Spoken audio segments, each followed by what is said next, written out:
कि भगवान गणेश जी का जो स्वरूप है, शिव महापुराण कर रही है, जो गणेश जी का स्वरूप है वो स्वरूप किस ओर होना चाहिए।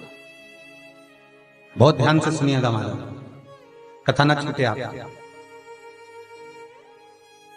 घर के दरवाजे पर अगर हम गणेश जी की मूर्ति, गणेश जी का फोटो, गणेश जी का टाइल्स बाहर की ओर लगा रहे हैं तो जाते समय गणेश जी का जो पृष्ठभाग है, पीठ है, वो पीछे कीजिए।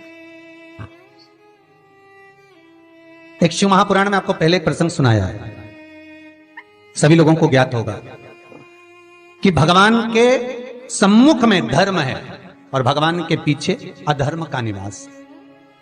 महाराज, ये दुनिया के लोग जो भगवान की परिक्रमा करते हैं ना, जितने भी लोग भगवान का परिक्रमा करने जाते हैं, मंदिर जाते हैं, परिक्रमा करते हैं, ये लोग मंदिर में जाकर जब पीछे प्रणाम करते हैं तो कभी मौका मिले तो एक बार इनसे पूछना जरूर कि भैया आपने कोई शास्त्र, आपने कोई पुराण कभी पढ़ा है?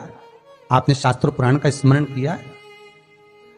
हमारा कोई शास्त्र, कोई पुराण, कोई वेद यह वर्णन नहीं करता कि मंदिर के पीछे हम प्रणाम करें, हम मंदिर के पीछे नमन करें, हमारा शास्त्र वेद वर्णन नहीं करता।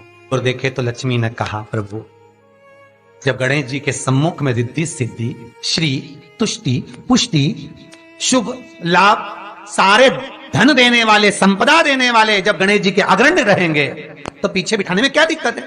आप पर दे दो। भगवान विष्णु ने तथास्तु कह दिया। दरिद्रता दुख, तुम्हें वर देता हूं कि तुम गणेश जी के पृष्ठभाग में विराजमान होगे। इसलिए निवेदन है, मंदिर में नहीं, घर के अंदर, घर में जहां सबसे आगे फ्रंट में गणेश जी की टाइल्स, गणेश जी की मूर्ति, गणेश जी का फोटो प्रथम भाग में बिल्कुल बाहर फ्रंट में घर के दरवाजे के नहीं लगाने। क्यों? जब जाओगे तो पृष्ठभाग गणेश जी का तुम्हारे जाते समय पड़ेगा। जीवन में दुख, तकलीफ, कष्ट आते ही रहेंगे।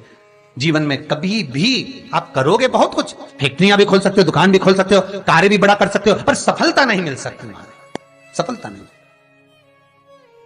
और यदि आपके घर में पहले से टाइल्स लगी है, मूर्ति लगी है गणेश जी की, हटा नहीं सकते, तो निवेदन है, एक फोटो गणेश जी का जब बाहर निकलो तो अपने, जब उधर फोटो लगाए तो एक फोटो बाहर जाते समय अंदर की ओर मुख करके लगा दीजिए, उससे वो दोष समाप्त हो जाता है। महाराज, वो दोष समाप्त। गणेश जी अगर लेकर आ रहे हैं तो बैठी हुई मूर्ति लेकर आए, और गणेश जी लाए, मना नहीं है। गणेश जी जब लेकर आए तो घर में बिठाने के लिए ला रहे हैं तो राइट सूंड का गणेश लेकर आए, सीधी हाथ का। आपका सीधा हाथ देख लेना, उसी के हिसाब से गणेश जी को अपनी ओर रखकर, या गणेश जी का सीधा हस्त कमल देख लेना। आपका तो उल्टा मान्य होगा जब आप देखेंगे तो गणेश जी का जो सीधा हस्त कमल हो, उस साइड अगर गणेश जी की सूंड है तो वो सूंड का गणेश घर के अंदर विराजमान हो। उल्टी सूंड का गणेश, लेफ्ट सूंड का गणेश, ये गणेश व्यापार, व्यवसाय, फैक्ट्री, दुकान, बिजनेस, ऑफिस जगह पर विराजमान हो। बहुत ध्यान देना, उल्टी सूंड के गणेश बहुत कम बनते हैं। क्यों कम बनते हैं? इसका शास्त्रीय प्रमाण है। कभी किसी मूर्तिकार के पास जाना और मूर्तिकार के पास जाकर पूछना, भैया तुम उल्टी सूंड का गणेश क्यों नहीं बनाते? जितने भी बनते सीधी सूंड के बनते। कभी पूछना उससे, वो बताएगा कि उल्टी सूंड के अगर गणेश जी बनाए, 50 गणेश जी अगर उल्टी सूंड के बनाए हैं तो उसमें से कम 30 गणेश जी अपने आप टूट जाते हैं या बिगड़ जाते हैं। ये शास्त्रीय है। उल्टी सूंड का गणेश बहुत कम पक पाता है या मिट्टी का बन पाता। और यदि आपने अपने हाथों से भी उल्टी सूंड का गणेश मिट्टी का बनाया तो 10 दिन पूजन करोगे, 10 दिन के अंदर वो मूर्ति, वो सूंड, वो गणेश जी चटक जाएगा।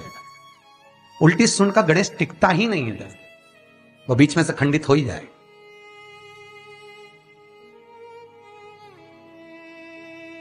वो तो स्वयं गणेश जी कृपा करें, स्वयं विनायक कृपा करें और उल्टी सूंड के गणेश जी अपने को मिल जाएं और वो गणेश जी हमारे घर में आ जाएं तो वो फिर नहीं चलता। सीधी सूंड के गणेश जी को मनाने के लिए महाराज मंत्र की 50 माला करना पड़ती है, तो समझ लो सीधी उल्टी सूंड के गणेश जी को मनाने के लिए मात्र 5 माला में भगवान गणेश प्रसन्न हो जाते हैं। अर्थात उल्टी सूंड का गणेश शीघ्र प्रसन्न होता है। महाराज ब्रजमंडल में जब कभी जाओ, मथुरा के पास में वृंदावन से आगे लोहवन पड़ता है। कौन सा वन है? लोहवन। वृंदावन से कुछ थोड़ी दूरी पर लोहवन है। उस लोहवन में जाना, जैसे निकुंज वन में गए, भांडेर वन में गए, आप लोग कई बार दर्शन करने गए होंगे, तो लोहवन में जाना और लोहवन में जाकर थोड़ा सा सरसों का तेल लेकर अपने ऊपर से 21 बार उतार कर लोहवन में भगवान शिव का स्मरण कर कर, यमुना का स्मरण कर कर, विष्णु और कृष्ण का स्मरण कर कर, वो तेल सामने एक मूर्ति मिलेगी जिसका शीश नहीं होगा, उस मूर्ति पर चढ़ा देना। इसका भी चरित्र शिव महापुराण में आता है महाराज, इसका भी व्याख्यान आता है उस मूर्ति का है।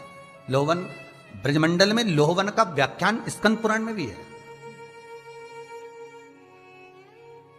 आप मेहनत कर रहे हो, फल नहीं मिल रहा, आप दुकान खोल रहे हो, चल नहीं रही है, आपका चित्तवृत्ति, आपके जीवन में सफलता आ ही नहीं रही, तो कहीं मत जाइए। आपके जीवन में 25 बार अंगूठी बदल के देख लिया, कभी कुकराज पहन लेते, कभी मोती पहन लेते, कभी नीलम पहन लेते, कभी कोई महाराज ने कहा तो ये कर लिया, कभी कोई महाराज बोला तो ये कर लिया, फल नहीं मिले, कहीं मत जाओ, कुछ मत पहनो, उसकी शरण में जाओ, उसकी शरण। लोहवन पहुंच जाओ, वृंदावन से 4-5 किलोमीटर की दूरी। रिक्शे वाले से बोलो कि वो लेके जाएगा, 5 रुपए लेता है, लोहवन जाए, वहां विनय करो, 10-15 मिनट बैठ लो, भजन करो, यमुना जी का स्तमन करो, शिव का नाम जाप करो, शंकर का भजन करो, और वो सरसों का तेल 21 बार स्वयं उतारो, स्वयं चढ़ा दो, आओ वापिस। उसके बाद तुम किसी कार्य को करोगे तो सफलता जल्दी मिलेगी, काम अटकेंगे नहीं, काम सफल। यमुना के घाट पर शिव आराधना का फल भी 1000 लाखों गुना है, लाखों गुना। बहुत ध्यान देना, स्वप्न 2 तरह का होता है। एक, स्वप्न में अगर आप बहुत खिलखिलाकर हंस रहे हो तो समझ लेना दूसरे दिन तुम्हें कुछ ना कुछ ऐसी खबर मिलेगी कि आंख में आंसू आएंगे। स्वप्न में आप अपने आप को अगर हंसता हुआ देख रहे हो, किसी को खिलखिलाता हंसता हुआ देख रहे हो, तो दूसरे दिन कुछ रोने की खबर मिलेगी, कोई दुख होगा, कष्ट होगा, तकलीफ होगा। और अगर स्वप्न में आप भगवान को मुस्कुराता हुआ देख रहे हो, स्वप्न में आप भगवान को हंसता हुआ देख रहे हो, तो जरूर तुम्हारे ऊपर कुछ भगवान की कृपा होने वाली है, जरूर कोई अच्छी खबर आने वाली है। दोनों के हंसने में अंतर है। सांसारिक मनुष्य स्वप्न में हंसता दिखे तो दुख मिलेगा, और भगवान हंसता हुआ दिखे तो सुख मिलेगा।